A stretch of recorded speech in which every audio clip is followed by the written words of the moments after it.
I understand in the world of entertainment, movies, and video games, there's like 100 things I could talk about right now. But I gotta talk about this. Why? Because it's so absurd. It's like comedy.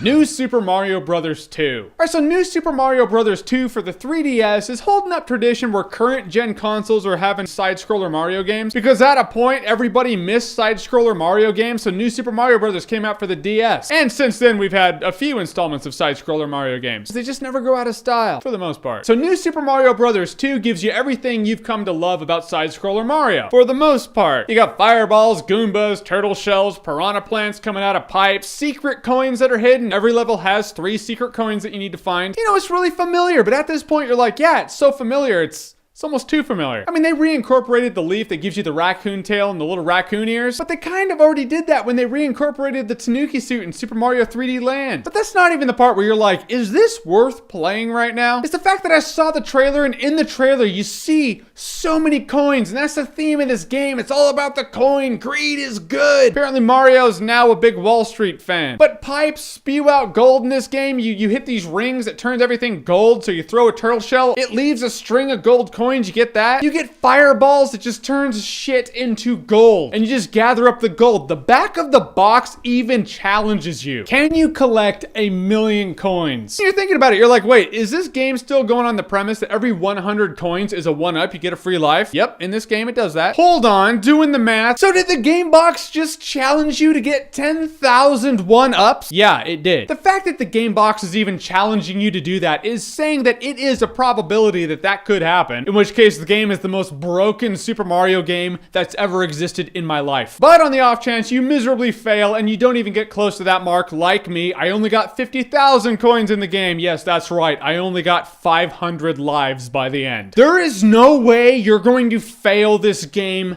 ever. The only reason that kind of infuriates me is, like, I get the gimmick. They're like, oh, we want gold to be a big thing in this game. But it takes away from any challenge of this Super Mario game. There's no way any human being could fail at this game with 500 attempts to get it right. Any level that really locks you up, don't worry. You're gonna nail it before you hit the game over screen. In fact, I would bet anything no human being has ever seen the game over screen in this game. I have no idea what it looks like. Neither do you, neither does anybody. Other than the fact that the game really isn't that hard. I mean, the level setup it's not difficult at all. And just like Super Mario 3D Land, when you miserably fail and you die like 4 times in a row, it gives you that little feather, that one that turns you gold and makes you invincible for the entire duration of the level. Wait, did the game just tell me that it lacks faith in me? It's like, you know what? I don't think that he can actually beat this level within 500 attempts. Here's a free gold feather. Go crazy, Jeremy, because we think you suck. I mean, most of the challenge in this game, like the Super Mario games that have come from New Super Mario Bros. On, is finding the 3 hidden gold coins in the levels, finding the secret exits that lead you to secret levels. That is actually challenging in this game. Some of these things are really well hidden. I get it. That's very cool. But even if it's really hard, sometimes you're like, I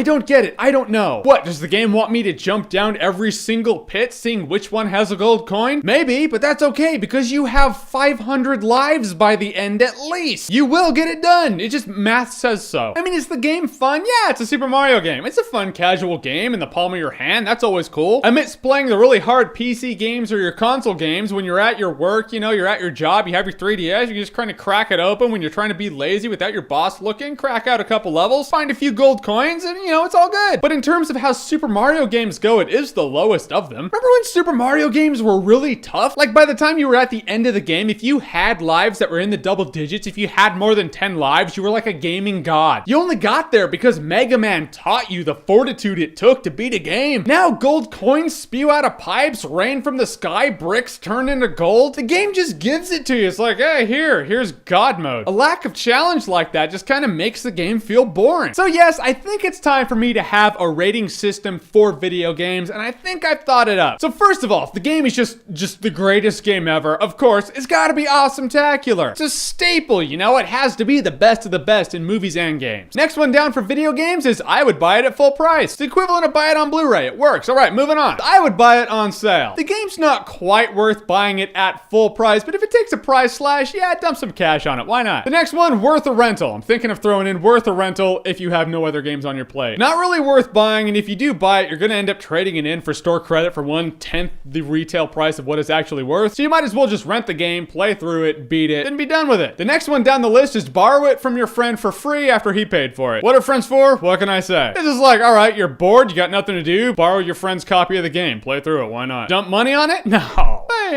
For the lowest of the low, I'm kind of torn. I'm thinking maybe I should keep dog shit just because I like how it sounds. I'm thinking because it's games, maybe Game Over would be a good one. Or avoid it like the digital herpes that it is or something. I don't know. If I play a game that's completely terrible, it'll come to me. Odds are, if I hear a game is completely terrible, I'm probably not going to invest the time to play. Because the fact is, I'm a human being. I have day-to-day human being shit to do in my life. I don't have the time to invest in things I know are terrible. Movies are different. They're like 2 hours, you're in and out. Games take many hours. Most of the games that I'll take the time to go through, play, and do a video on will probably be in the rent it, buy it, or God willing, Awesometacular rating. However, there is your gaming scale in the same tradition of the movie rating scale. I don't even like ratings. I'm one of those people where I'm like, did you listen to the review? All right, well then you kind of know where I'm coming from. Why do I need a rating? But if you need a rating, there you go. There's your rating for games. And this game would be rent it if you have nothing else on your plate. I throw that last part in because there's a lot of shit out there in the gaming world. It's a Mario game, sure, it's worth a casual playthrough, but worth buying? No, because you're probably gonna end up trading it in. All right, so your favorite Super Mario Brothers game. What is your favorite? Whatever it is, comment below, let me know. And as always, if you like what you've seen here and you want to see more, click right here to see more.